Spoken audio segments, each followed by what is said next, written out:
Тэгэхээр улс их төлөвийн талаар жах мэдээлэл оруулах гэж бодлоо.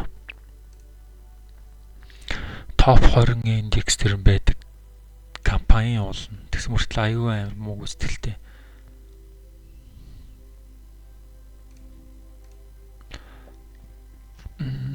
За олон нийтэд нээлттэй хувьцаа компани болсон нь 2008 он 7 оноос хойш ингээд 17 жилийн турш ер нь нээлттэй компани байсан. Хязгаарлагдмал хувьцат компани биш, ер нь хязгаарлагдмал компани юм байна л да.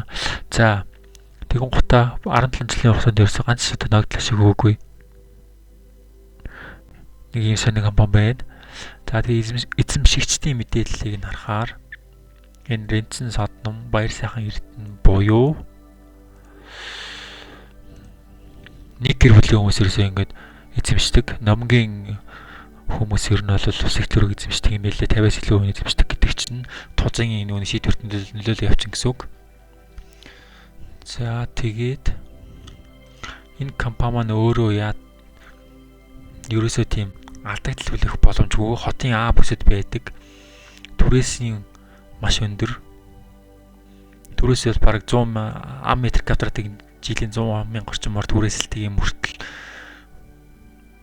мөртлөө тийм алдагдaltaй ажил байдаг. Харин Шангрила Централ Тауэр бол хажууд нь ердөө 40-60 мянган түрээслэх гэж байгаа байхгүй юу. За тэгүн гут 2018 оны жилийн эцсийн тайлангаар ирсэн ингээд 5.444 борлуулалттай орлоготой мөртлөө хасах 67,173 сая төгрөгийн алдагдaltaй гэж зарлаж байгаа байхгүй юу. Одоо жижиг хувьцаа эзэмшигчдэд л ер нь бол маш хохиролтой л байгаа юм л да. Бидний хоёрсоо зардалгээд юм бол байхгүй. Их мөнгөөр ер нь орлогоо олно. Тэгээд дээр нь нэг тог цахилгаан ажилтны цалин гээд нэг 50-60 ажилтдаг гэж бодвол нэг 50-60 хүний цалинтай тэгэл бараг сар болго хэдэн тэрбумаар нь олж байгаа мөртлөө ерөөсөө ингээд алдагдaltaй гэж суучдаг ерөөсөө.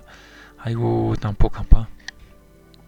За тэгээд санхүүгийн зохицол хорооноос болохоор энэ удаа дараа ингээд ногдол шиг өгөхгүй худлаа юм тайлан гаргадсан болохоор шүүгт өгсөн боловч санхүүгийн зохицол хороо шүүгт өгөөд ялагдсан.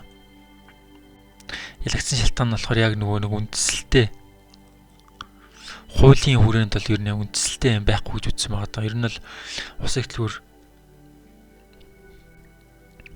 хуулийн цорхойг ашиглаад ер нь нэг байгаад байгаа л гэх юм уу та.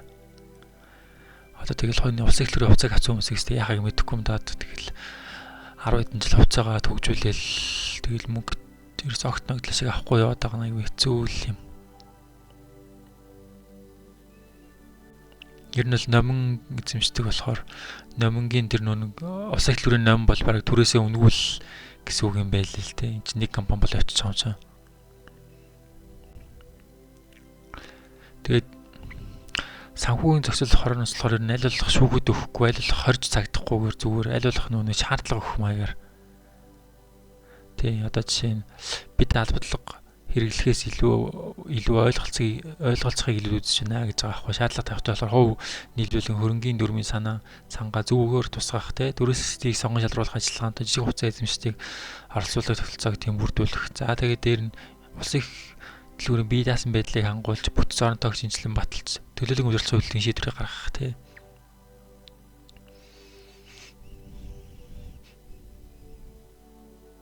Нэг компани мэдл ажиллах биш ус их төлөв гэдэг хязгаарлагдмал компаниг сонгодог хэлбэрээр ажиллах гэдэг тийм шаардлагуудыг тавьсан байгаа. Санхүүгийн зохицолохоор бол ер нь их зөөлөн хандаад байгаа юм билээ баг. Нааталаа юм да. За тийм хөдөл юм байна да ингээл. Ийм алдагдaltaй. Хамгийн их ашиг олдог дэлгүүр нь алдагдaltaйгээс сууж идэг айгүй их сонин газраа.